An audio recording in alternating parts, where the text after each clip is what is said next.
Diz Havoc, good to see you. Everybody else, good to see you who will eventually jump on the line. Mark Rogers TV, the voice of college football. All right, tonight and tomorrow night, we put a capper on week one of college football, of course, with Notre Dame and Louisville on a Labor Day night. And tonight, we could have an interesting one, possibly Oklahoma, 23.5-point favorite at home against Houston, and the debut of Dana Hogerson with the Cougars, the debut of Jalen Hurts, the Oklahoma quarterback transfer from Alabama. All right, I'm going to run through the scores, going to run through my perspective on the weekend. Obviously, I will be keeping my eye on the live chat, and we will be on for about 90 minutes, I would guess, something in that range, preparing you for Oklahoma and Houston, and, of course, giving my perspective on the college football weekend.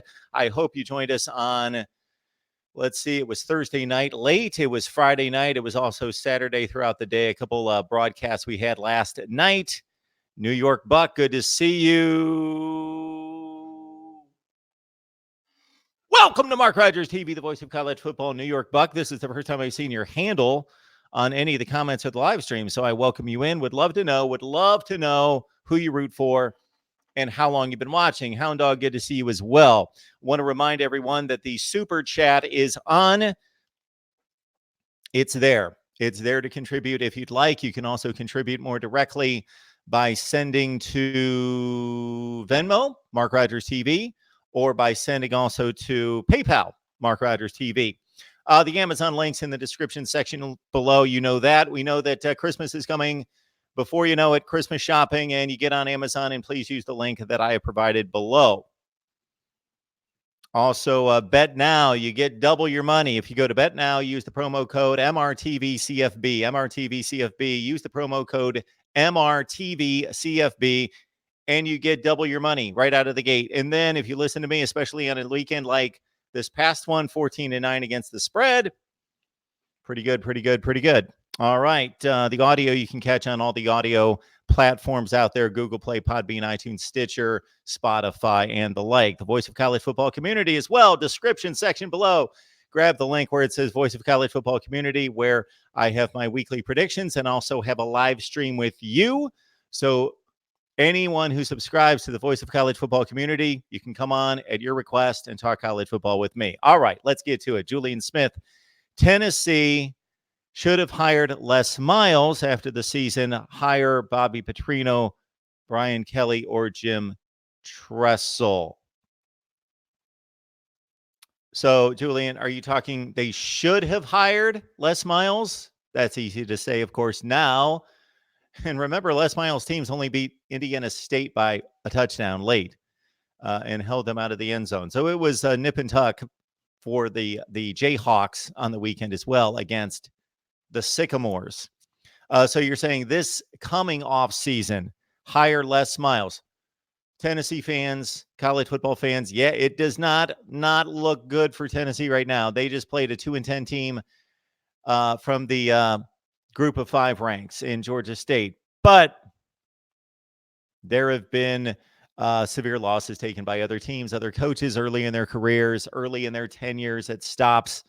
And believe me, they have reversed the cycle and been able to do it. Jeremy Pruitt, I believe, has Tennessee on the right track.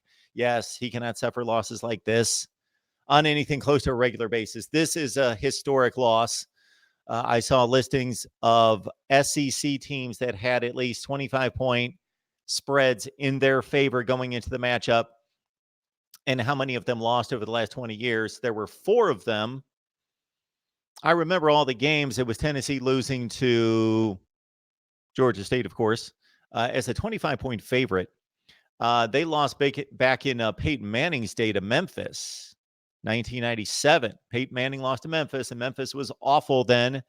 The 2 middle games there was a Florida game against Georgia Southern, of course, about 5 years ago with Jim McElwain on the sideline. Or was that Will Muschamp? Jim McElwain. And the other game was a Tennessee game as well. Can't remember who they lost to as a 25-point favorite.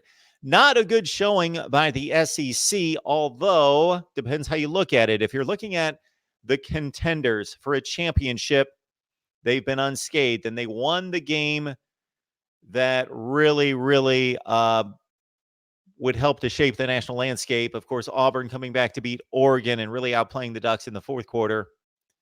That was the huge one. But man, the look is not good for Missouri as a 17-point favorite, losing at Wyoming. Tennessee losing to a group of 5 as well. And then another loss by South Carolina to North Carolina. And I think by the end of this season that loss by South Carolina is not going to look so bad. But they were a 12-point favorite against North Carolina. North Carolina, Mac Brown. I made the statement about a month ago on our Florida State show on Wednesday night that Mac Brown is a better coach than Willie Taggart, and I took all sorts of grief. And this game doesn't necessarily prove that, but Willie Taggart with top 15 talent loses another game, loses at home as a touchdown favorite to Boise State, doesn't score a point in the second half. I'm going to have to review that game. I saw about 3 plays. The game was not on here. That's the game I really wanted to see at noon. I would have seen it later at night, but they moved the networks on us. But I'm going to have to watch the cut down version of Florida State and Boise State and see what I caught there. But of course, Wednesday night's going to be our big Florida State wrap up and look ahead for the Seminoles. 7:00 Eastern time on Wednesday night. Miami at 8, Ohio State at 9, and Michigan this week at 10 o'clock. DF Sports, Oregon losing. So I'm going to do all of you a big favor, or many of you, I should say. I'm going to do many of you a big favor because this is a common spelling error out there. I don't know why the word that DF Sports is spelling, the second word there is pronounced losing. Losing would be with one O. All sorts of people do this. Losing, 1-0. Oregon losing hurts. Assume Bama and Clemson go undefeated. Then assume Oklahoma, Ohio State, Georgia, Texas, 1 losses, and an undefeated Notre Dame team. Who gets in? Alabama, Clemson, and Notre Dame are undefeated. They're in. Ohio State, Oklahoma, and Georgia have 1 loss, and Texas has 1 loss. Okay, you got to tell us who wins conferences. Who wins the Big 12? Georgia, obviously, if they have 1 loss, they would have gone the season undefeated and lost the SEC championship game. I think it's way too early to try to go into those kind of metrics, but I think that's fairly obvious that we've got 3 undefeateds. They would get in, and then it would be a resume comparison between Oklahoma or Texas, whoever had the 1 loss in the Big 12, and Ohio State as conference champions. Hopefully, that's the way it would play out. But with this college football playoff selection committee, who knows? We don't know what their criteria is. They tack another layer onto it every year. AB tells us that Notre Dame will definitely lose to Georgia. Definitely. There is no question about it. Notre Dame, AB would stake his life. We could put him on a bridge and put our hand on his shoulder during the final minutes of that game, and we could take it off once Georgia secured the win. But otherwise, he's completely secure in that prediction that there is absolutely no way that Georgia can lose to Notre Dame. It would never happen. DF Sports, it needs to be 8 teams. DF Sports, how long you been watching me? I've not only said 8 teams, but I've given the complete breakdown of how it should be determined. That makes total sense. David Lundstrom likes OU 63-21. AB, having a little fun. Yes, I know you just are very confident Georgia is going to win. I got to say, I'm giving Georgia at home against Notre Dame. This is a better Notre Dame team than the one they played 2 years ago, because Ian Book at quarterback is much more of a threat than Brandon Wimbush. And this Notre Dame team, I think, should be, we haven't seen them play yet, but I mean, they should be, based on what we saw most of last season, going into this season, a much more confident team, knowing that they can stand up against most teams. Even the Clemson game, till 5 minutes left in the first half, I don't know how the psyche works for Notre Dame on that one, but I think it's going to be a decent game. And I actually considered Notre Dame winning that game. But based on how I have Georgia headed at the end of the year, where I placed them at the end of the season, I certainly, for my prediction's sake, want them to continue winning.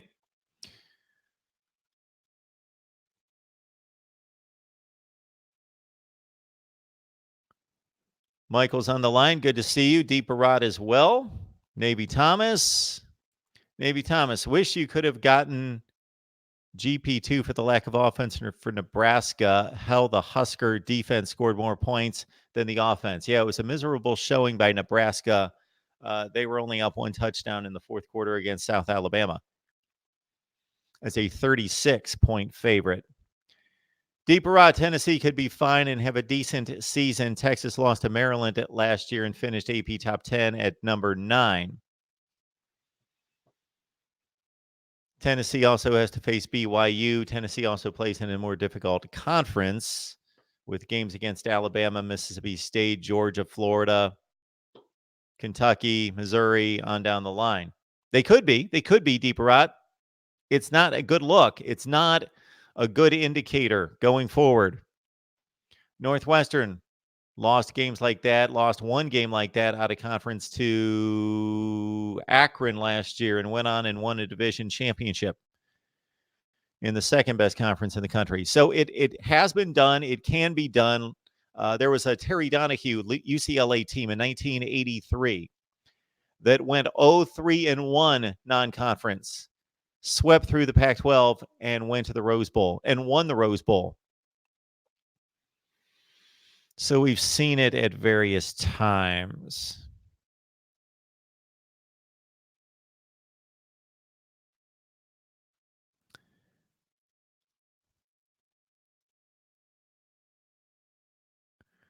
All right. Niner, can you explain the North Carolina, South Carolina end of game clock management by Mac Brown? Take a knee on fourth down with 11 seconds to go. I can't explain that. I'm going to have to go back and look at it. I did not see the end of the game. If you caught my live stream, what I did was I had seen that North Carolina was in good shape and whatever other game was on, I think Stanford and Northwestern, and I jumped in the shower before the live stream. I did not see the last couple minutes of North Carolina, South Carolina. So Mac Brown took a knee on fourth down with 11 seconds to go. Yeah, I'd have to see the situation exactly. Where was the ball? Depends where the ball was. His team was up by, let's see, they won by 3, correct? 27-24? Or they won 24-20? They won by either by 3 or 4. That may make a difference. DF Sports, as a Buckeye fan, we need to get in. I'm sick of being 5. It's fascinating, the plight of Ohio State football since the playoffs started. They have been the only team. They have been the team that's been on the line, the dividing line, every year. And every year you could make an argument of why they should have made it and why they should have been left out. Every year, 14, 15, 16, 17, 18. It's somewhat fascinating. William Lee was at the Auburn game last night. The Ducks blew a lot of chances in the first half. Yes, they did. Yes, they did. Yes, they did. And that's a game that I would like to, if I was doing this full time, instead of preparing for next week and all the games that I need to preview, I would love to go back and watch the cut down versions, even of a game like Auburn, Oregon, which I saw most of the game. I did not see all of it, every play, but I saw most of the game. I had to take a few phone calls, but otherwise, I saw the game, but would love to get another look at it. Deeper Rot, why are so many people trashing Boise State? Boise State's second best win percentage of all time in several BCS bowls. Okay, the second best winning percentage of all time, that's skewed. That's not taken into context. They don't have the second best winning percentage of all time against like opponents, against FBS Division One, previous Division One opponents. But I don't know that anyone's trashing Boise State. I thought it was a remarkable comeback. I think the storyline is more about Florida State and Willie Taggart blowing it again, not scoring a point in the second half, being prolific on offense in the first half, losing to a first-time starter at quarterback.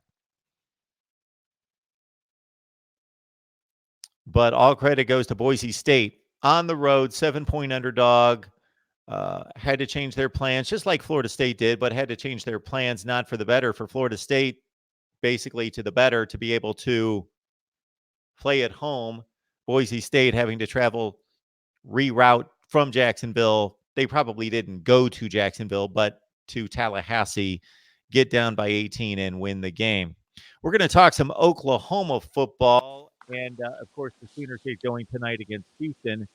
We do have Jason Ray on the line from Last Word on College Football. Jason, can you hear me? Yeah, I can hear you, Mark. Thanks for having me on. Absolutely, Jason. Thanks for reaching out. Appreciate you jumping on the line. Of course, these two got together in 2016. Right. That was a Houston win, I believe, at Reliant Stadium. A pretty decisive win for Houston against Baker Mayfield and company, a team that eventually won the Big 12 championship and won all its games in the conference. How you feeling about the matchup tonight? Yeah, I think it's kind of an interesting matchup, Mark. When you look at it, obviously for Oklahoma, there's a lot of uncertainty on the defensive side. I think really that's what most people are, really most interested in. Obviously the Jalen Hurts debut has a lot of intrigue to it. Just from the fact of can Lincoln Riley bring in another transfer quarterback to be maybe not necessarily a Heisman contender or a Heisman winner, because I don't think there's a lot of people around here that's really necessarily expecting that. But I think more the intrigue is on the defensive side. What kind of improvements can Alex Grinch make just in that short amount of time? What kind of, when you look at the two deep, there's a lot of the same players that were on the team last year that was, well documented, one of the worst teams in the country. So what type of improvement can we see in game one versus what we saw last year?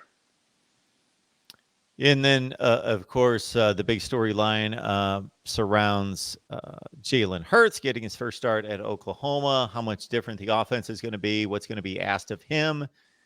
Is it going to be a duplicate of what we saw asked of him at Alabama, where they knew that he wasn't necessarily a consistent downfield thrower that could make the NFL throws, but wanted to utilize his ability both as not just a elusive runner, but a power runner in short yardage situations. And your thoughts about Jalen Hurts taking over the offense and what it's going to look like tonight?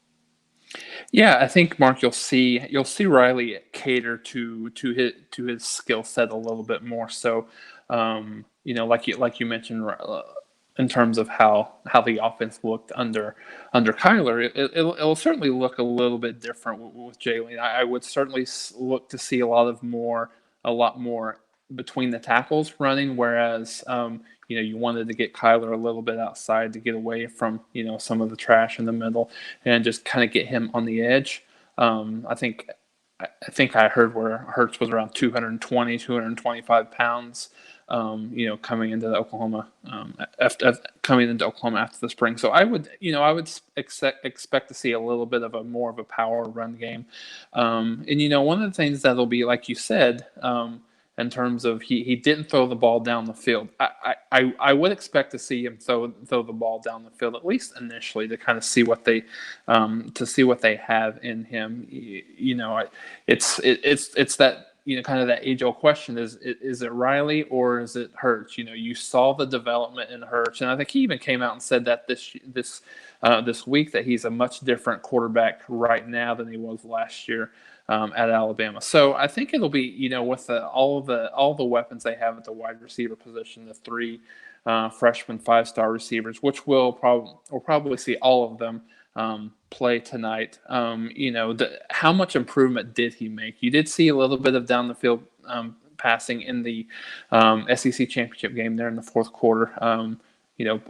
Granted, it's a very small, a small subset, but I will think that you will see because I think Houston going in against Houston, I think Oklahoma probably will have the mindset that they'll probably be able to do about what they want to do on the offensive side of the ball. Houston, like Oklahoma, was one of the worst defensive teams last year in the country. So I think you'll see Riley kind of play with that a little bit early in the game and see what he has from a down the field throwing aspect. And we've got an offensive line that That's has right. been stellar over the past several seasons, arguably the best in college football, replacing it is the 4 starters, right? That's right. Yeah. And the guys that come in, obviously highly touted. The recruiting rankings bear that out. So it's not expected to be eventually a drop off, but there's always an adjustment. It's the one unit on either side of the ball that requires the most cohesion, the Yep. most teamwork, to know assignments, to know how to work together, and working with a new quarterback as well. It all should be very fascinating from a what does Jalen Hurts look like as an Oklahoma Sooner? And it's Yep. not when we talk about downfield throwing, it's not about that he doesn't have the arm.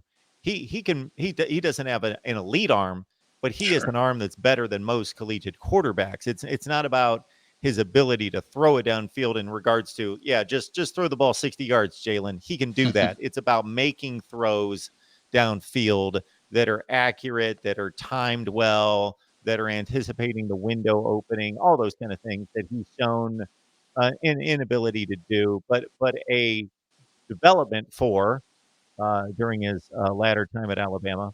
The offensive line shuffle there. A couple new players on the outside of wide receiver as well that we can look out for in the absence of Hollywood Brown.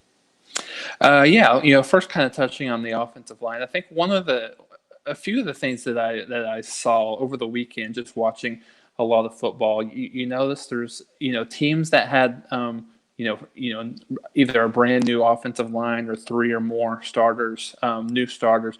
You saw them struggle a little bit early. Wouldn't be surprised to see Oklahoma struggle a little bit, especially early on in this game, with the excitement of kind of being on a prime time stage and on the first weekend of college football. Then also having this be the only game in town going tonight. Wouldn't see them being amped up a little bit. Wouldn't be surprised to see those guys struggle a bit early. That's what like I said, that's what we saw that a lot in the Florida and Miami game. Both of those teams had fairly new offensive lines, and you saw that kind of across the country yesterday as you're watching. When some team, Alabama's a perfect example. They struggled a little bit. They looked a little lethargic, in the first half, and then obviously they turned it on in the second half. But yeah, having 4 new starters, I think there on the offensive line.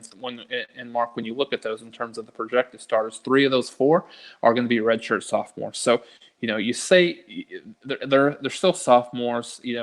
So they've had little to no playing time, especially in in real situations when it wasn't kind of a backup game was out of reach type of scenario. But they've been in the program for 3 years, so will be interesting to see how those 4 new starters work together. And granted, Creed Humphrey, the lone returning starter, is only a sophomore in his own right. So a pretty young, certainly young and inexperienced offensive line. And in terms of the starters, from a wide receiver position, we know you have the household name in CeeDee Lamb, who's sort of the guy that's been there. But a few new names. We've talked about this a little bit in the off season. I would, from a true freshman perspective, 3 of them will play. I wouldn't at all be surprised to see Trajan Bridges actually get the start in the depth chart that Lincoln Riley released on, I believe it was on Wednesday of this week. There was a lot of oars, which you always see that in a lot of depth charts. Wouldn't be surprised if Trajan Bridges, like I said, didn't start, but I think you'll see Trajan Bridges. I think we'll see Theo Weiss. I think we'll see Jaden Hazelwood. And I think one of the guys that Riley has really kind of gushed about in fall camp has been the 4-star the 5-star tight end Austin Stockner. He's certainly Grant Calcaterra is the is the starter there at that position. But, especially he's a name to look at, not only tonight, but as the season goes on. Wouldn't be surprised if he gets more and more playing time. And then, Lee Morris is another guy who kind of plays that tight end outside receiver position, right there with Grant Calcaterra and Stogner. He's kind of a guy who he caught a lot of touchdown passes last year, was a high school teammate of Kyler Murray. He's another guy to watch out for that maybe be able to step up and get, and pull in some of those missed receptions and yardage from Hollywood Brown. Jason Ray joins us from Last Word on College Football, and join him right there for Oklahoma football coverage. And, of course, we bring on a number of people from Last Word on College Football that cover the gamut across the board as we do. We are going to be live here every Sunday. Little different time today because of some family responsibilities. Moved my daughter into college. She's already in college, but moved her in for this junior year. We only got 2 left, 2 down, 2 to go. Hopefully only 2 to go. That's right. I think she's going to pull through on that. So we're typically going to go either 11 a.m. or noon. So mark that down, everyone. 11 or noon. I'll keep you updated each and every week, going live, wrapping up the college football weekend. So typically we'll be wrapping up the weekend. But, of course, the way things sit right now, we still have 2 more games, including a pair of heavyweights with Oklahoma going at it tonight against Houston, Notre Dame, and Louisville. Jason, if there's any way you can help me with this issue that I have, where people, I appreciate them naming me on a regular basis in their comments, they can never spell my last name right. There's no D. No D. So, No D. Again, I will take it any way I can get it, but no D. Mark Rogers TV, the voice of college football. So here we go. We're fascinated, intrigued by the Oklahoma offense, the changes there, but also the same thing could hold true on the Houston side, where they bring back De'Ara King at quarterback. Very electric player, hurt last season, cut his season short. Patrick Carr is their leading rusher. He's back. They bring back 3 of their top wide receivers, but Dana Holgerson certainly has his reputation for offensive football as well as being somewhat of a mad scientist. So that also makes it intriguing to see what elements that he brings to the Houston offense and what he could possibly take advantage of in that Oklahoma defense versus Alex Grinch, obviously taking over the Sooners on defense. And somebody had mentioned, Jason, if you can set us up for this, somebody really likes your defensive line, thinks the Sooners defensive line is going to be pretty stacked this year. Yeah, I think, first kind of touching on the Dana Holgerson piece, I think that's an intrigue, certainly something that of an intrigue coming into this game. What does he bring? What does he bring from West Virginia? Of course, he faced Oklahoma, I believe it was 6 times, either 6 or 7 times as the head coach at West Virginia. What does he bring over, from that? Does his offense look the same as it did at West Virginia versus Houston? I think there's a little bit of an unknown as far as that goes. And, thinking of a team like Houston coming into Norman, it's kind of one of those things where they probably come in with the mindset if they don't have a lot to lose.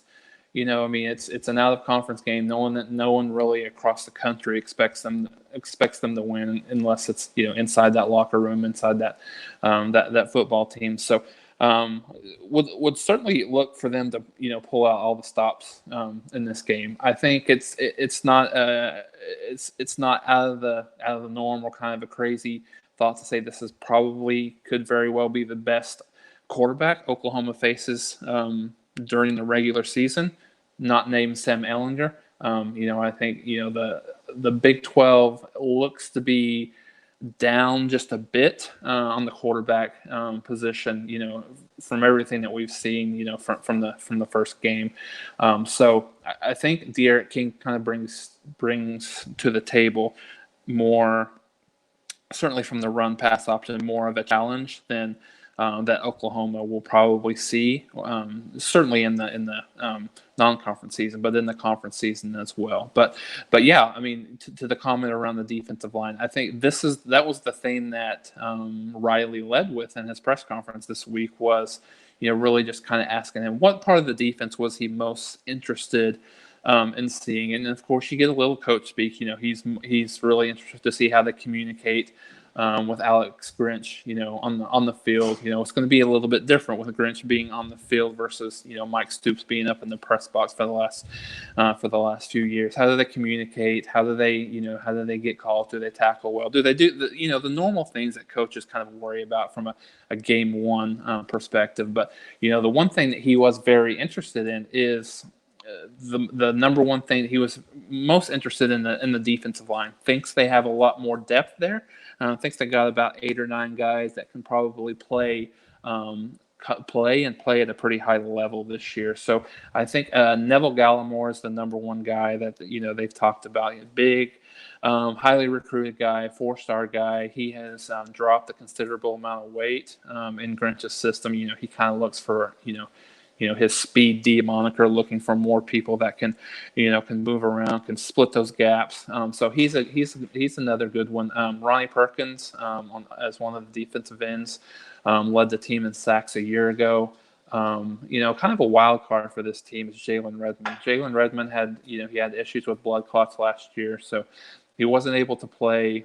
He wasn't able to play as much as kind of Oklahoma fans and media thought he was going to get to play. He's probably going to start at that other defensive end, and at least that's what all indications point to. If he can stay healthy, I think you'll look for a little bit more improvement on the defensive line in terms of getting pressure on the quarterback. One of the big issues last year was certainly the secondary, the pass defense, and I think part of that was just not being able to get a whole lot of pressure. Certainly getting a whole lot of pressure on the quarterback and the lack of turnovers. So, an improvement on the defensive line there, getting pressure on the quarterback and just making teams a little bit more one-dimensional is going to be key to see how much improvement that defense can make in this 2019 year. We've got 55 on the line, so thanks for joining us. I'm Mark Rogers TV, the voice of college football. I want to remind you what I mentioned off the top. We'll be here each and every Sunday, so it's not going to be later in the afternoon. Going forward, it's going to be either at 11 a.m., most of the time 11 a.m. Eastern time, or noon to wrap up the college football weekend, but we will keep you updated on our live stream schedule, which we were a bit light last night, but we still showed up twice. We were here late night. We were here earlier at the outset of the Auburn-Oregon game, but we will typically go on live between the various game windows, possibly after the noon games around 3:30, leading into the 3:30 games. Same thing at 7 o'clock in prime time, and then late night every Saturday night right here at Mark Rogers TV, the voice of college football. So if you're subscribed, you get the notifications and know, based on my communications, what our live stream schedule looks like this year. We got Jason Ray on the line from Last Word on College Football. William Lee asking in the chat, and you may have covered this when you were running down the offense, but we spoke at length a number of times during the offseason, Jason, about Jaden Hazelwood and Theo Weiss, their prowess in the high school ranks, very highly touted, anticipated their entry into the college ranks at wide receiver. Do we expect them to have any kind of factor in this one? Yeah, absolutely. I think Theo Weiss is going to be CeeDee Lamb's backup at that outside receiver position. So expect him to get a lot of playing time. Expect Jaden Hazelwood to get a lot of playing time as well. I think Riley's going to probably play. I would guess he probably plays 7 or 8 receivers tonight, just to kind of get a feel on who meshes well with. Certainly who meshes well with Jalen Hurts, how they look in the offense, and how do these guys perform once the lights go on, right? I mean, you've seen some of them in the spring game. All of them were in there for the spring, but then also what does it look like when the real lights come on? So you'll certainly see those guys. I think, me personally, just kind of my own prediction, or just kind of what I've been hearing and things that I've seen. I do think Trajan Bridges will probably make the biggest impact. If not in the totality of 2019, at least early on, he looks like he's kind of a little bit of a change of pace versus kind of the other guys. The other guys are more kind of a possession type, long touchdown type of receiver, and I would look for. And Oklahoma fans will kind of remember Kenny Stills. I think when you look at Trajan Bridges, his body style and his, the way he plays and what position he'll play and how he'll look in the Sooner offense, I think I would look for Trajan Bridges to make that impact quicker, maybe than some of the others. But certainly, I would expect all the freshmen to play substantial minutes tonight. All right, Jason Ray, last word on college football. We certainly encourage you to jump over there and check out their offerings each and every day as they get you set for week 2 now, week 2. And I will have plenty of previews headed your way for the rest of the week to get you set up for a good week 2 in college football, although we've got no Thursday games and really nothing on Friday to speak of. Jason, anything else before we let you go? Anything else to get us ready for this one? Do you make predictions on the games? Yeah, I can certainly make a predictions. I've not done a whole lot of season predictions to this point, but what I kind of, Mark, how I kind of see this, playing out is, I don't think Oklahoma will have a whole lot of problems putting points on the board. I think I think they might struggle a little bit early, as we kind of talked about with the new offensive line with Jalen Hurts, kind of getting. Don't be surprised to see maybe even Oklahoma down early in the game, first quarter, mid-second quarter, with both sides. But I think you'll probably see the offense start to get going mid-second quarter and start rolling a little bit more in the second half. I think I would somewhere around 48-31 is kind of what I'm thinking. And I think in this day and age, holding a team like Houston to 28 to 30 points isn't a terrible defensive performance, but I think you'll have a little bit of a mixed reaction or mixed results, I should say, in terms of the defense. I think you'll see a little bit of an improvement in certain areas. I think you'll see tackling get a little bit better. And I think you'll see the effort be a little bit better. I think you'll probably see a little bit more pressure, but then I think you'll still see some of the same things in terms of coverage and on the back end. It's hard to change things like that overnight. So I think I'm thinking somewhere around the 17 to 20 point spread. I know the spread's around. I don't know if it's the recent spread. I think 23.5, 24. I think Oklahoma's going to have a hard time covering that amount. But I think somewhere in anywhere from the 14 to 20 point spread is what I'd be looking for. So I got to admit, Jason, I would like you to bump that up just a little bit because of what I predicted earlier this week. I got to say, in just kind of processing the defensive situation at Oklahoma, I can totally understand, and it makes me a little less confident of my original pick. But I've had a good week, so I can suffer a loss or two. That's not going to be a big deal. But yeah, I took Oklahoma to cover the 23.5. But it could be a fairly decent game at, let's say, 2 to 3 scores. Something in that 17 range, and then there could be a garbage TD at the end that would typically sways these things when they're plus 20. So we'll see. Oklahoma, based on what happened 3 years ago, may just want to survive with a win. But Houston, Oklahoma, Dana Hogerson, and Jalen Hurts in the mix for each respective team makes it interesting. And of course, Oklahoma looking to win the Big 12 once again, get to another college football playoff. Jason, enjoy the game. We appreciate you stopping by and hope to see you soon. All right. Thanks for having me, Mark. Jason Ray, last word on college football, stopping by to give his points on to the Oklahoma Sooners. Lincoln Riley preparing for another run at the Big 12. Of course, Texas in play looked impressive last night. I didn't see any of it. Of course, there were more meaningful games on, but by all indications, Texas looked impressive, played very well against what is typically a strong group of 5 in Louisiana Tech. The Bulldogs usually can bring it and play most of the big boys pretty well on a regular basis. We'll wait and see how good they are this year, this particular team. But Texas certainly dominated the game. I will look at those numbers and a few highlights at some point to brush up and get ready for the big matchup. What I considered during the entire offseason, every video that I shot that dealt with non-conference games, I rated this as the most important and also just the most attractive from a brand standpoint, from a tradition standpoint, historic standpoint, but also just from an athlete's standpoint. Most attractive matchup of the non-conference schedule with Texas hosting LSU this weekend. Should be a great one. We'll do our best to get all over it with perspective from both sides, Texas and LSU. Of course, we've got a big Wednesday night planned each and every Wednesday night here at Mark Rogers TV, the voice of college football. 7 o'clock, Florida State Talk. Should be mighty, a little spicy, a little salty. Talking Florida State after that debacle in the second half against Boise State, blowing an 18-point lead. 8 o'clock, we will talk Miami, and then at 9 o'clock, Ohio State. So that's the lineup each and every Wednesday night. Then this week, we'll be live at 10 o'clock as well. So 4 consecutive hours of college football talk.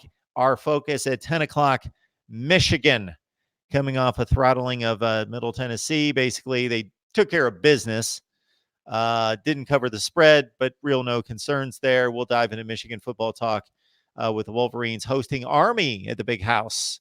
10 o'clock live stream on Wednesday night. Please support us.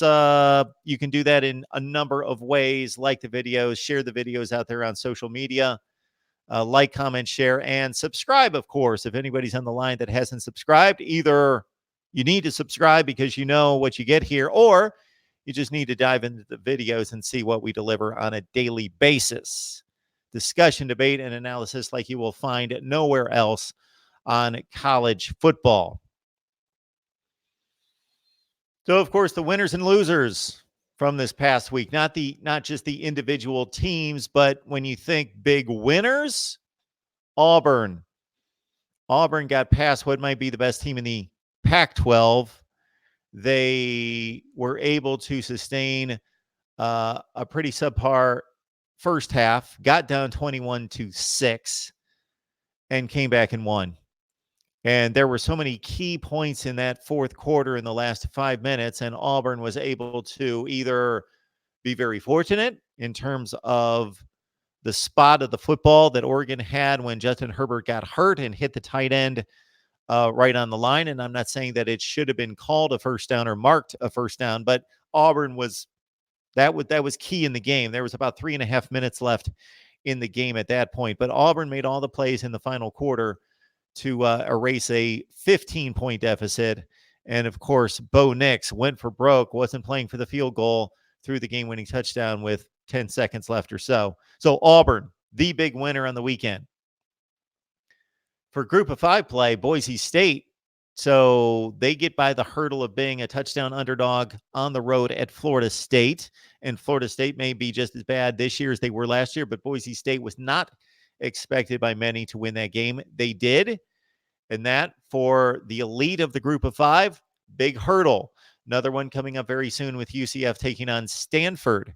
Cincinnati and Ohio State would be another one where the Group of 5 could obviously make a huge splash with one of its best teams taking down one of the giants college football. That game in Columbus this weekend, Cincinnati, Ohio State. All right, another big winner on this weekend would be, I think, the Group of 5 in general, with the way the Group of 5 played against many of the Power 5 teams. It was a down weekend, not necessarily as a whole for the Pac-12, but again, their marquee game, a loss. So a conference that needs to fight perception that it's the worst of the Power 5 needs the big win. They had that stage. They had a 15-point lead with maybe their best team. We don't know. We'll see. But one of their best teams dropping a 15-point lead to a team that's definitely a quality team in the SEC. But if this turns out anything close to the way it played out in 2018, that was a 3-5 Auburn team, a 3-5 SEC record Auburn team that beat the eventual Pac-12 champion in Washington. The Pac-12 cannot have that again.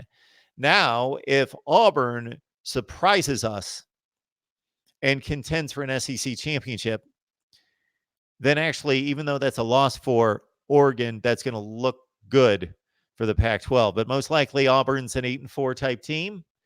And that's not a good showing for the Pac-12. It's not a good result for the Pac-12. They showed that they can play with a really good team, a top 15 type team, but couldn't pull out the win. Washington has no games on the big stage. Stanford probably isn't good enough for it to matter. They got past at Northwestern.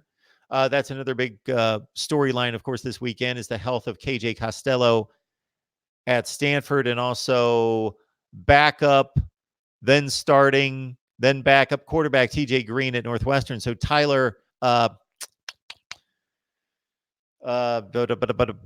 Hunter Johnson.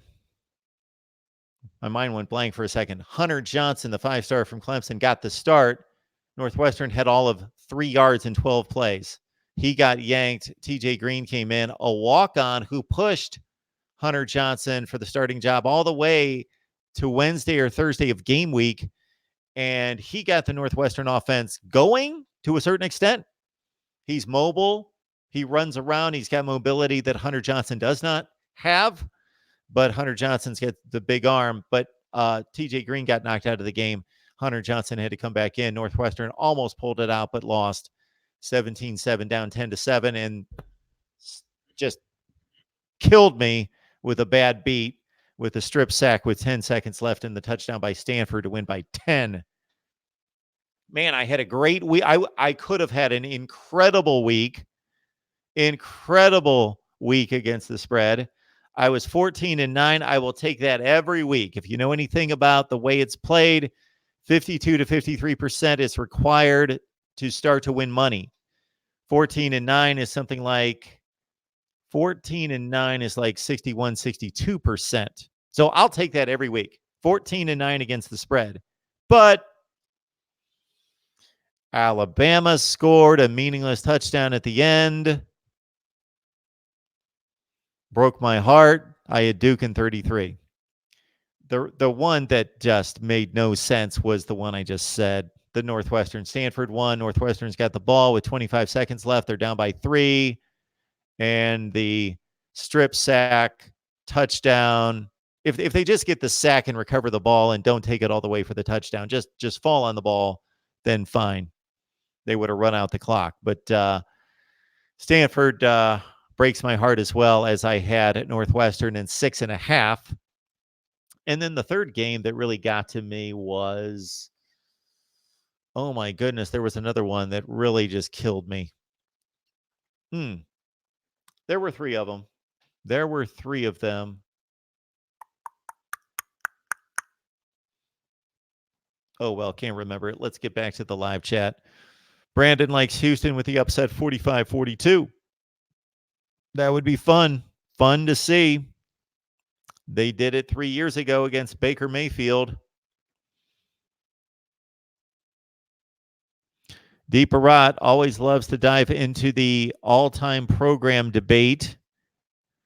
Typically where his head is. NCIS Fanatic 21, good to see you. One of the faithful, certainly. Thank you so much for joining. Game kicks off at 7:30. Houston at Oklahoma. And again, tomorrow night, we've got Louisville taking on Notre Dame. Then, because of the late games or the games extending the weekend into Sunday and Monday, my top 25 will be out on Tuesday. It's, of course, for those of you who have been tuned in during the season, the actual season, this will be the top 25 that actually makes sense.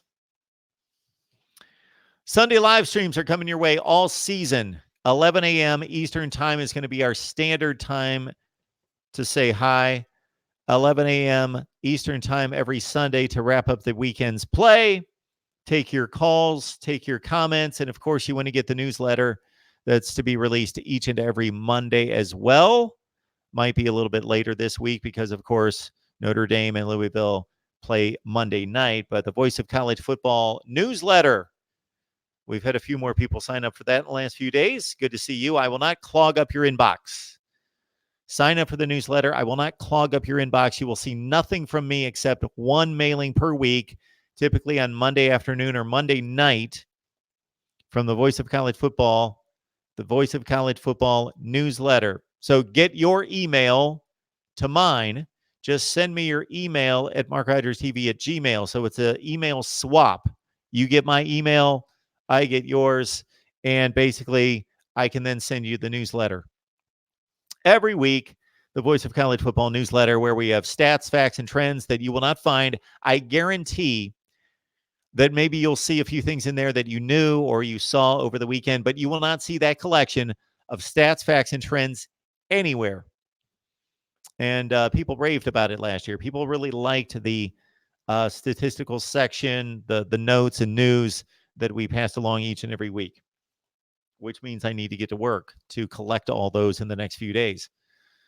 Mark Rogers TV, the voice of college football. We're here every day, especially Wednesday night. We've got a big Wednesday night planned with the three main shows: Florida State, Miami, and Ohio State. Michigan at 10 o'clock Eastern Time. And, of course, Friday and Saturday, lock it in as we will be live. And that's another reason to subscribe to the channel, because I'll release updates each and every day, because it's a moving target in regards to when I bring the guests on during the season. Those we are going to post live. So we're going to be live every day. Don't know what's going to happen tomorrow, but basically, as I set up guests to preview all the big games every week, then what's going to happen is I'm going to take those live. So typically, when I bring a guest on, I just record it. And then if they talk about recruiting, I make that a segment. And they talk about the quarterback battle, I make that a segment. But during the season, would love to have you guys comment, ask questions, interact with us. So all the guests, this is the plan, are going to be live. But since I'm scheduling people every day, you're just going to have to keep up with the notifications. But I will let you know when those are coming. So we've got nothing scheduled this week thus far except Wednesday night. But of course, we're going to tackle all the big games. Christmas is coming. If you shop on Amazon, as many do, grab the link in the description section below. AB, William Lee, I can't thank you guys enough for just reminding people. I don't even know what this means. I don't even know what this does to YouTube. I just know that it does something when they get interaction via comments, which you guys are amazing with. I appreciate the comments. Last I checked, it was way over 60,000 comments this year. We're way over that now because I haven't looked for at least a month. So probably like 70,000 comments. So thank you so much for the comments. But YouTube is moved. The algorithm is triggered by the likes. I say it all the time. Even if you don't like me, even if you don't like my opinion, but you love college football, you can't help but love my channel at least. Because even if you don't want to hear from me, you're going to hear from the best bloggers, broadcasters, and writers in the industry, and you're going to mix it up with all these fine people on the live chat. And right now they're calling them each other idiots about something. They're arguing about blue bloods, I believe. This is Deeper Rot's favorite topic. Who's a blue blood? All right. Anything of consequence in the live chat? Reminding everyone to subscribe. Reminding everyone that the number is 860-325-3687. So again, I apologize for this a number of times last night. I will do it again tonight.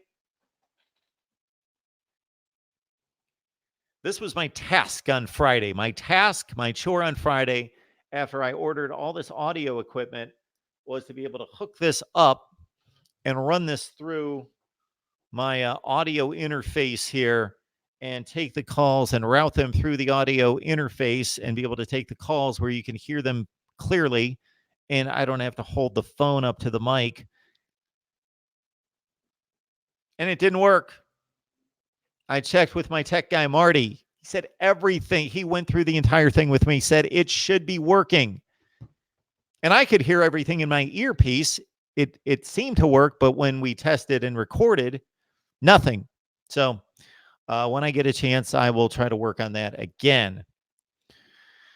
My predictions, so the week one predictions are obviously but 2 games all complete. But going forward, the predictions on a weekly basis are at the Voice of College Football community. Just grab the link in the description section below.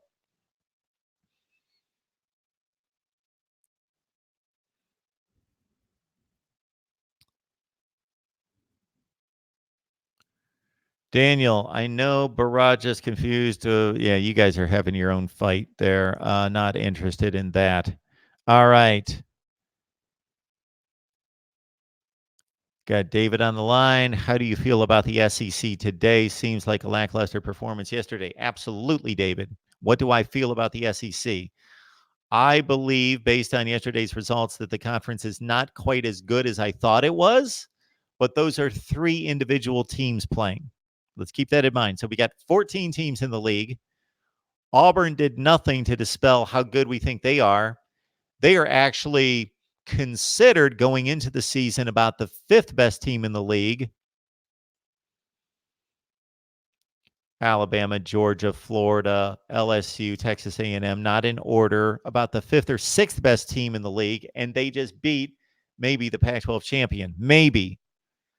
So let's keep that in mind. That's a big win for the SEC. South Carolina, marginal team, top 40 to 50 coming into the season. Missouri, the same thing. Much expect. A lot of people liked Missouri coming into the season, so that's a bad loss. And of course, the Tennessee loss is just mind-boggling. That a Tennessee team that, despite all the issues transitioning from Butch Jones and the 5-7, 5-7 back-to-back with Jeremy Pruitt last year, Butch Jones the year before, that they, on their home field with top 15 talent, would lose to Georgia State and be down 2 scores in the last 5 minutes. That's an awful loss. Ole Miss lost to Memphis. So you take like the 11th or 12th best team in the SEC, maybe not even that good in Ole Miss. They lose to a top group of 5. That's not horrible. So Auburn held up the conference this weekend. Of course, you can go back 1 week. The opening game between Florida and Miami, good win for the SEC. Not a great win, good win. Solid win for the SEC, beating a team that's maybe the 30th best team in the country.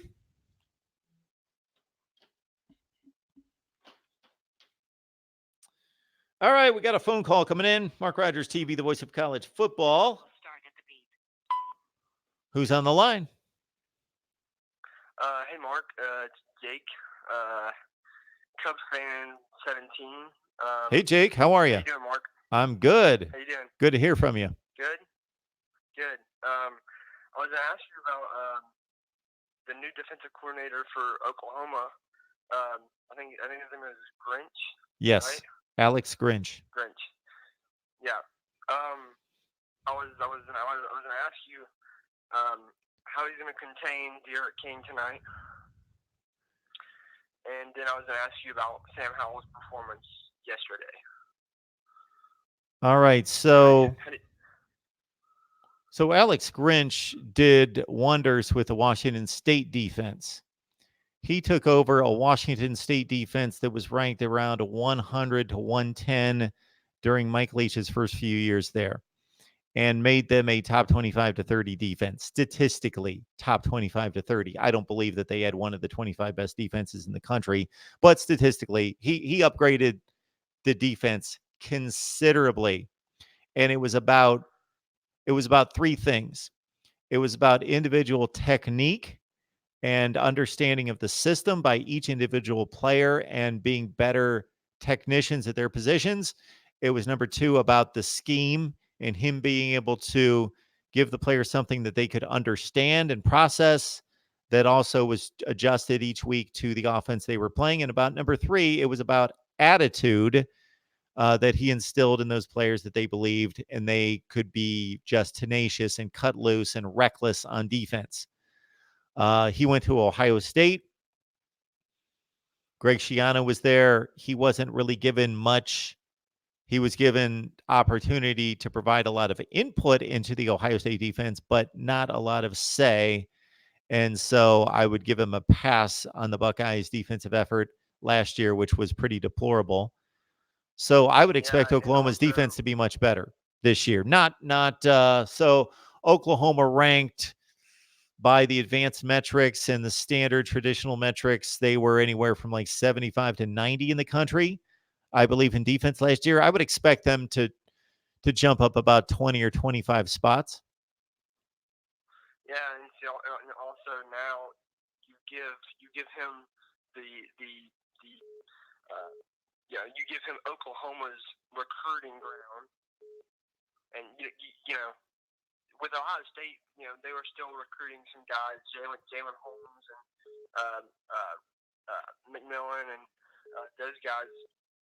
But I mean, you give him Oklahoma's recruiting background, and then you pair it with Lincoln Riley's ability to recruit amazing offensive talent, and I think that's a pretty beastly team that they got there. Yeah, so Lincoln Riley recruited a little bit better on defense than Bob Stoops was, and that's why they went from recruiting top 10 to 15 classes to more like top 5 to 8 classes during Lincoln Riley's 2 years, is that the defensive guys that they brought in are considerably better. We didn't see it play out in the field last year, but again, it was only Lincoln Riley's second team. So yeah, with a third kind of, well, that there was that transition between Stoops and Lincoln Riley, and obviously Stoops stepped down late in the offseason. So that first time around was really not his, meaning Lincoln Riley's recruiting class, but this is going to be his second full class, and there should start to be an impact on the defense and the defensive improvement at Oklahoma. Yeah, and also you can see now they got in last year's class they got Radley Hiles. In this year's class, they have Perrion Winfrey, which is the top JUCO player nationally. I think that's going to help them out tremendously next year. So if they keep recruiting top talent, how do you feel about their national title hopes? Well, with Rattler next year, and the Hasselwood and their new and improved offensive line. Well, Lincoln Riley's a tremendous offensive coach. He's a tremendous leader of the program. He seems to have been the right hire. And he knows how to develop quarterbacks. And Spencer Rattler seems to have all the tools to be a tremendous player. So if he wins the job and he's the guy at Oklahoma, which we all expect, then I would expect their offense just to be as prolific as it always has been. The key is going to be to win a national championship is going to be competent on defense. And so that's the question we're talking about is will the addition of Alex Grinch and will the addition of better recruiting classes on the defensive side of the ball translate on the field? We have yet to see that. And that's the difference right now in the last 5 years, Oklahoma being a team that's consistently won the Big 12, appeared in college football playoff games, and fared okay. They've lost them all, but they've been competitive for the most part. But that's a big leap to go from being the 4th or 5th best team in the country to being the best team in the country. And that's going to be mostly about the defense and maintaining the offense, being prolific on offense, and being maybe a top 40 defense instead of a top 90 defense. And so, Mark, I was also going to ask you another question about Oklahoma and Jalen Hurts and the ability of him and the way he can run it. He has a pretty accurate arm. We saw him at Alabama, and he can throw a bazillion yards downfield. I mean, you saw that in the Auburn game. And some like with like the Clemson run, like how he zoomed and past those defenders in the waning minutes of I think it was the 17 game or the 18 game. I think it was the 18 game. So that's what I was going to ask. I was going to ask, Hurts's progression as more as a passer to spread out more. So this is what we're waiting to see, and I expect it. So Jalen Hurts' skill set, his innate ability is limited, just like everybody else is limited. So I don't know that he's ever going to be He's never going to be Peyton Manning or Tom Brady dissecting a defense and delivering the football downfield. His ceiling's only so high, but he did get much better. And his shining moment was the SEC championship game in which he used his legs, but he also delivered the ball well. And we saw it during this season. People that were really paying attention to Alabama football when Tua was taken out of the games, which I can't say that I was paying much attention, but caught on to the deal that Jalen Hurts, people were noticing he's a better passer. Now that he's in the hands of Lincoln Riley, we should see, again, Lincoln Riley can only do so much with his ability, but he should at least maximize it. We should see the best that Jalen Hurts can provide as a passer this year. That's what I was thinking. Right? I think that's what Jalen Hurts was thinking when he transferred there instead of transferring to, I think he was, considering Miami or other, I don't know, like the specific schools that he was considering, but I think he was considering some of the top schools in the nation. Maybe Ohio State, I don't know. But I think when he chose Oklahoma, he was thinking, well, so we have back-to-back Heisman winners. We have back-to-back number 1 overall picks. Yeah, I think Lincoln Riley has done a pretty well job there. So. No doubt. All right, Jake, thanks for the call. I appreciate it. Mark, you have done an amazing job. Love you, bro. Love you. I appreciate that, Jake. Thank you so much. Thank you so much. I'm doing my best trying to I've seen, just as you've taken off on the Oklahoma game here, and I've been listening to you. There's been about 4 people make comments of stuff that they would like for me to get to this week, and I'm going to make a little disclaimer on that. I can only get to so much, but Jake, I appreciate it. We love having you on here. Thank you, Mark. Subscriber for life. Thank you, Mark. Thanks, Jake. Press 1 to start the call or 2 to decline. The call will start at the beep. Hey, it's Mark Rogers TV, the voice of college football. Who's on the line? Navy Thomas 8, baby. Hey, Tom, how you doing? For you, on Wednesday or Thursday, help me out here. Okay. The AP voting, or top 25 ranked, isn't that the one used the coaches? No. Top 25 picks? The AP is the Associated Press. That's the writers. The coaches do the other poll. Yep. I want the coaches top 25. What, you want me to look it up right now? No, it doesn't matter because that was the Preseason. start of the year of the coaches top 25. Anyway, all I want you to do is Wednesday or Thursday when it comes out again. Okay.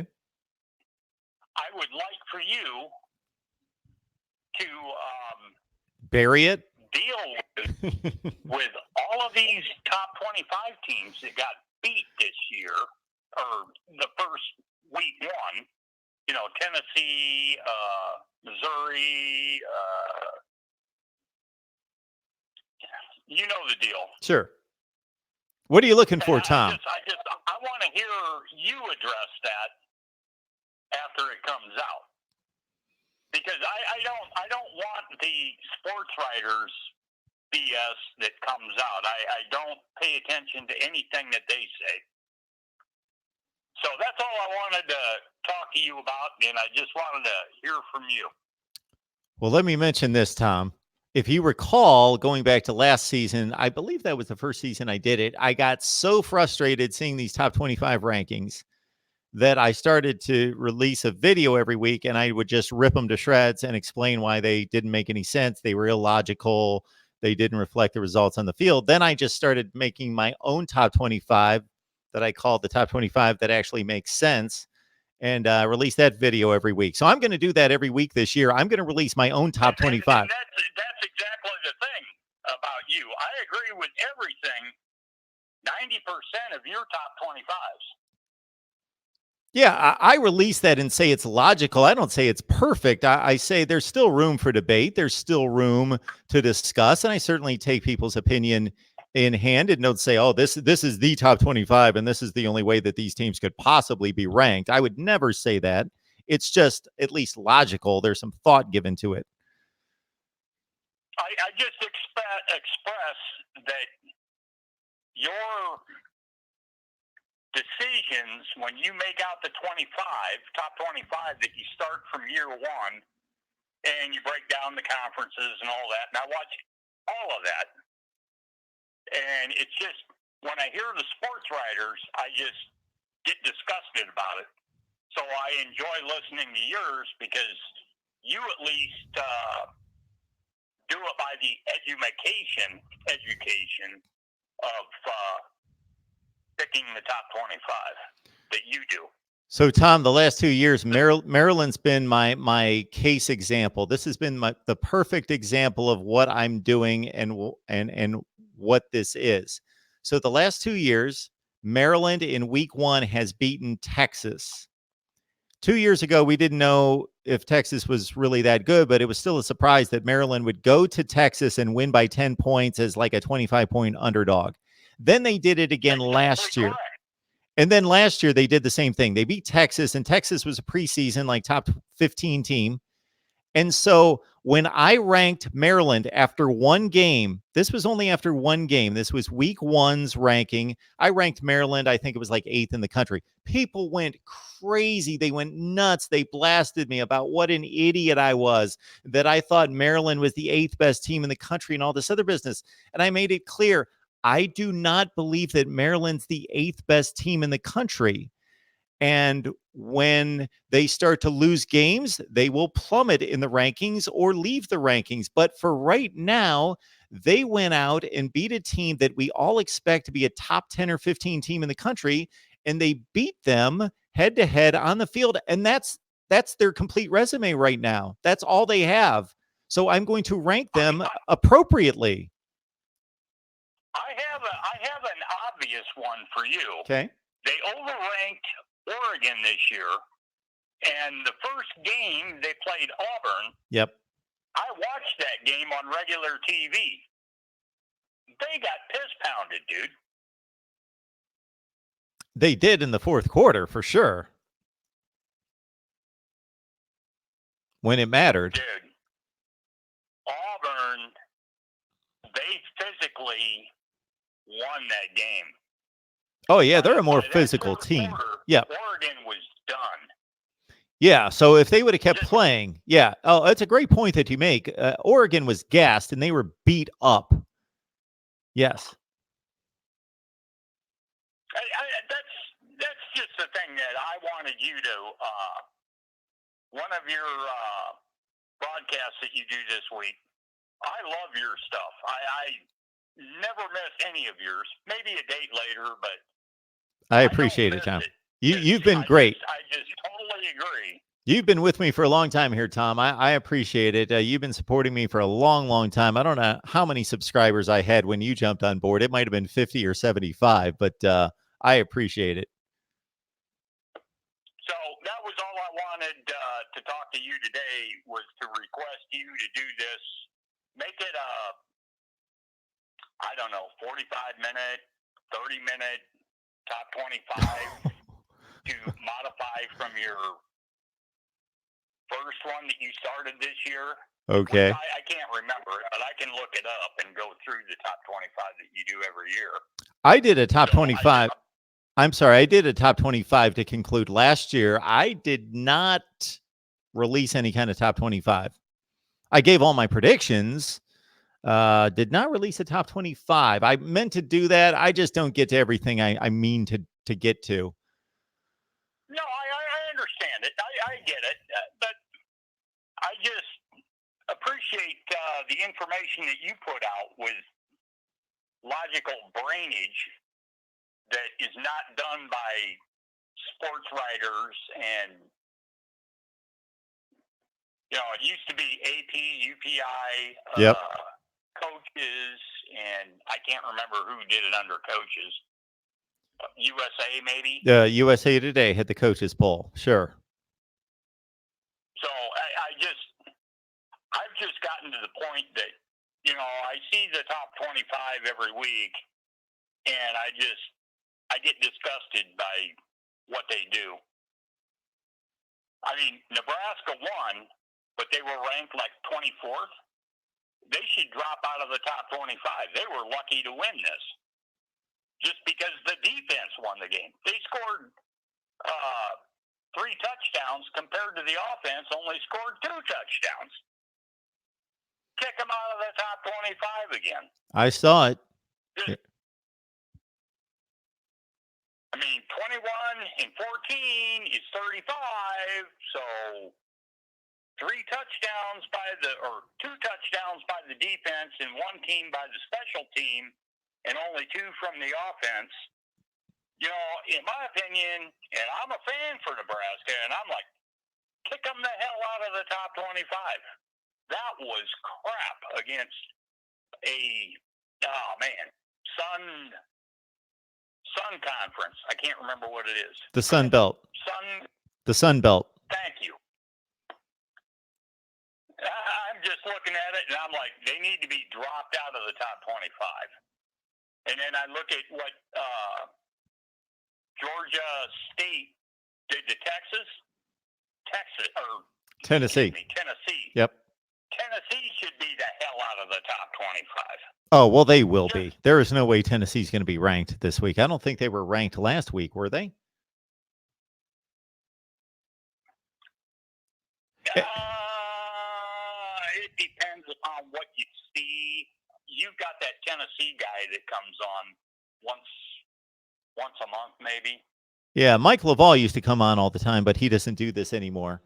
Used to love the conversations with Mike on Tennessee. But that's one of the reasons, Navy Thomas, that I don't do a preseason top 25. And I know that they get a ton of views and people love them and they're fun. But one of the reasons is nobody's played a game. So basically your top 25, some people, I would do it this way. I would say these are the 25 teams I believe are the best, 1 through 25. But every time I have somebody on that puts together a top 25, they basically look at the schedule. They look at everybody's schedules and they try to predict or project. So if somebody that they think really is about the 5th best team in the country has a brutal schedule, they'll rank them like 18th because they're already projecting that they're going to lose games. And I just don't do it like that. And the only other thing I want to point out is I've kind of cut out ESPN from me getting any info from. Okay. Be careful. Be careful. Be good to me, Tom. Be careful. I know. I'm just telling you. I pretty much cut them out. I watch what CBS puts out. CBS Sports. Damn it. Sports. USA Sports. Okay. God, I can't remember all these. But it's just pushing me to the point where I'm getting away from any of the mainstream media, sports, putting out info. I mean, just things I'm kind of kicking it off to the curb because I can't buy all that stuff. So I watch more on YouTube, like your channel. You analyze what you're seeing. You do all the conferences, and I pay attention to it. I may agree with you. I may not agree with you, but I'm like, sure. Okay, I'll happily allow you to go, okay, you think Ohio State is Ohio State. If I watch Steve Deese, Michigan podcast, he'll say Michigan's going to win the Big Ten. If I watch anything that comes out of Wisconsin, they're going to win the Big Ten. You can go through the SEC and, oh my God, you can go through all these people. And Pac, I don't even get into Pac. I don't pay attention to Pac-10 anymore. None of it. You watched him last Now, night. you watch what happens. You watch what happens this week. Nebraska next plays Colorado. Colorado's gonna smother them.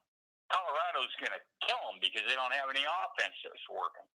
So that's it, my friend. I just wanted to spend a little time with you. And Well, thanks for the support, Tom. I appreciate it. You've been exactly what I wanted to do.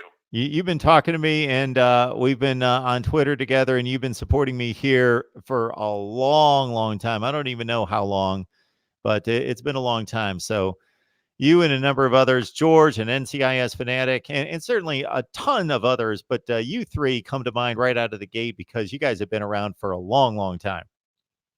Another good one I wanted to hear from George after they beat Miami. But you had Cam on. I can't remember his last name. Cam Underwood, sure. Yeah, I felt sorry for him. I got to watch that game, and I was just like, oh my God. I wanted Miami to come back better than what they were doing. But Florida, I was thinking Steve Spurrier called in and told them how to run the option or run the run and gun, gun and fun, whatever it is. The fun and gun. All right, Tom. Okay, my friend. Thanks for coming on. Well, thank you so much. Thank you so much. We're going to be here every Sunday, a little bit earlier in the day, but yeah, all day Saturday. So we'll see you, Tom. Thanks. Yep. I hope to see you this week. I want to see you do the top 25 of your own. Okay, we'll get to it, definitely.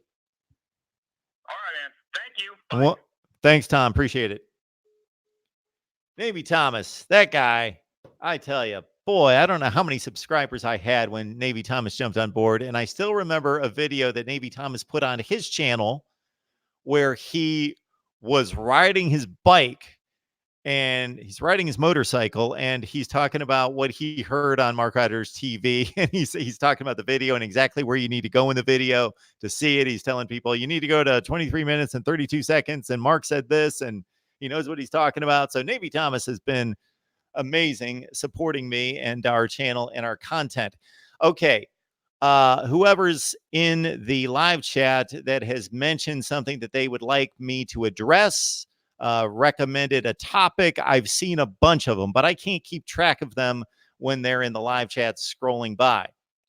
So what I would like you to do, write your comment if you have a suggestion. So somebody suggested that I review the Utah State Wake game. Now understand, please understand, I would love to watch the Utah State Wake game. I would sit here for the next 2.5 hours and whip through the commercials and watch the replay of Utah State and Wake. I would love to do that.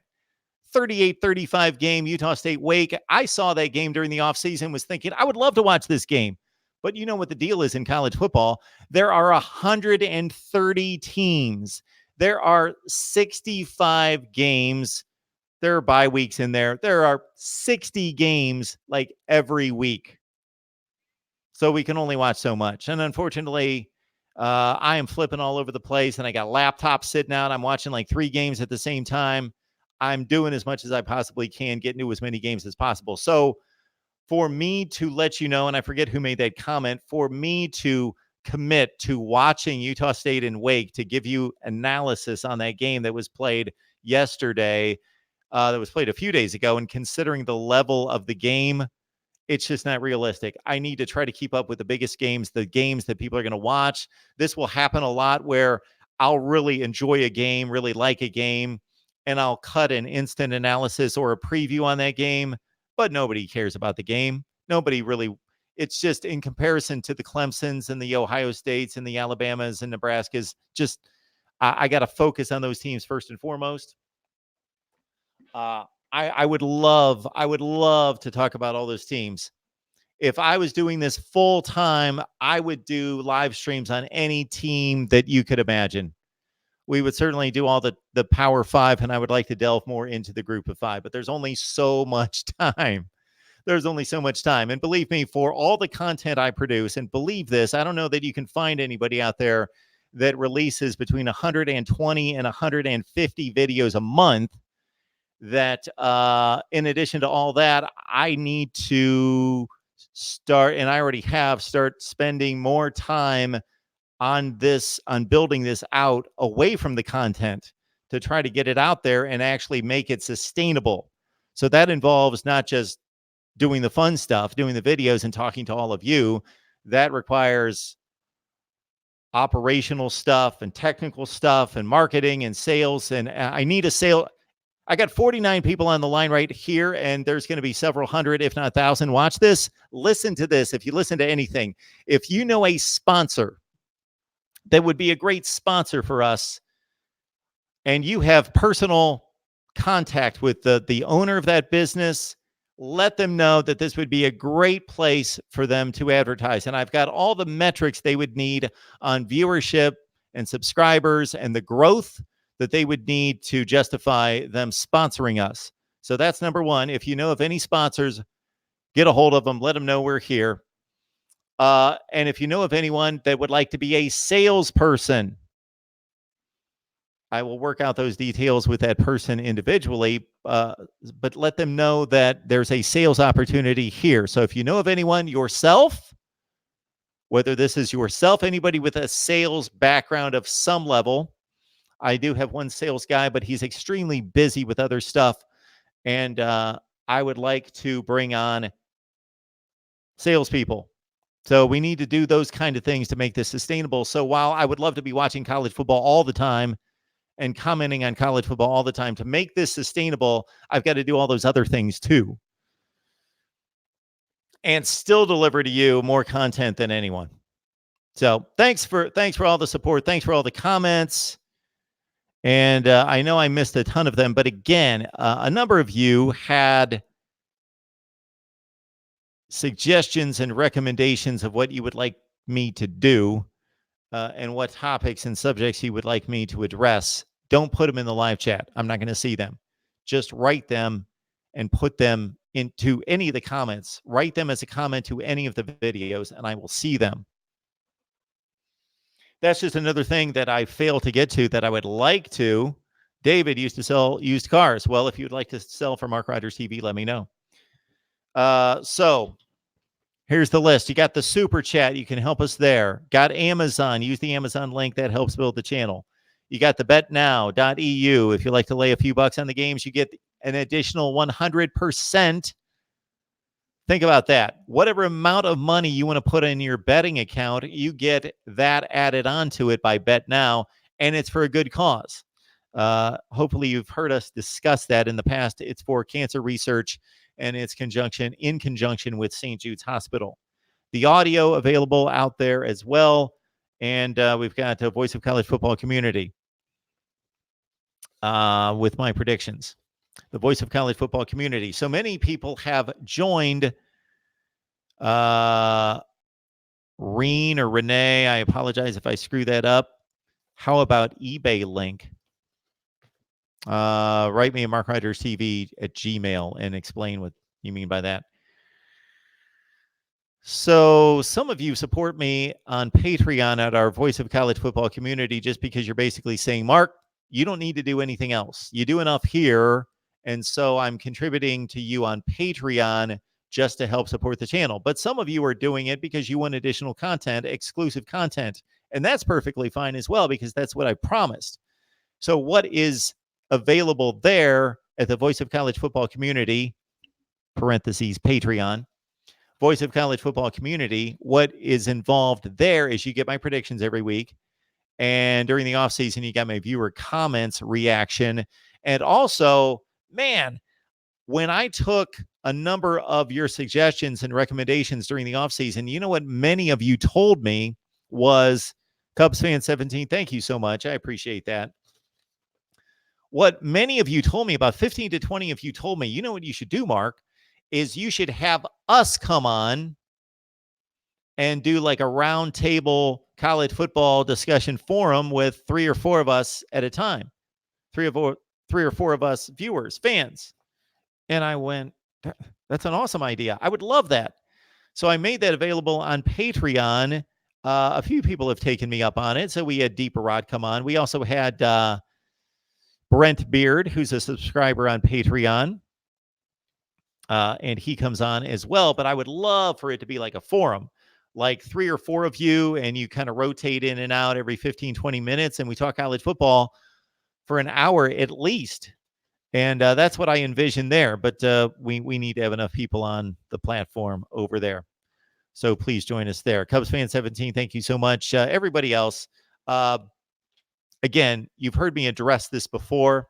I don't like to speak to people's financial situations because you know what you have and what you don't have. And if you don't have whatever you have or don't have, I just appreciate anything that you got. I just appreciate the comments, the likes, the comments, the suggestions, the recommendations, and of course, be a subscriber here. And hopefully there's no real reason why you would not be a subscriber. I don't know if the notifications drive anybody crazy. If you've got a bell on, I've heard that in the past. I haven't heard that for a long, long time, but maybe at one point somebody made that comment to me. They said, I like your content, but I don't want to hear the bell going off all the time. All right. Good stuff, everyone. I have to go to work. I have to work till 3 o'clock in the morning. And again, this is one of the reasons why I talk about all this periphery stuff that has nothing to do with college football. I would love to just talk about college football 100% of the time, but I'm going to take about 1% of the time to talk about all these other revenue streams and so forth, because this is where I would like to be all the time. And we would talk about the Utah State Wake Forest game, whoever made that suggestion. I would analyze that thing if I was here another 50 hours a week. All right. Thank you so much. I missed a bunch of comments. That's what happens during these live chats. But if there's anything specific that you really want to get to me in terms of a comment, a question, a suggestion, a recommendation, or request of a topic, then leave that in the comments section of any of the videos, because I will get it there. Right here at Mark Rogers TV, the voice of college football. Stay in tune with the updates. We'll be delivering updates every day to let you know, okay, so-and-so is going to be on today at noon. So-and-so is going to be on today at 3. But you can count on Wednesday night, 7 o'clock, 8 o'clock, 9 o'clock, 10 o'clock Eastern time, Florida State, Miami, Ohio State, Michigan talk for 4 hours. And again, you guys know me. You know that I will be detailing all the big games this week. And we'll get to that very soon, starting tomorrow. And the newsletter comes out after the Notre Dame-Louisville game. So please sign up for the newsletter by sending your email address to mine at markriderstv@gmail.com. You guys are amazing. Thank you so much for your support. Join me on Facebook as well, Mark Riders TV Facebook. Just like the page. Join me there as well. Thank you so much. We will see you very soon, meaning late night into tomorrow. More content coming your way.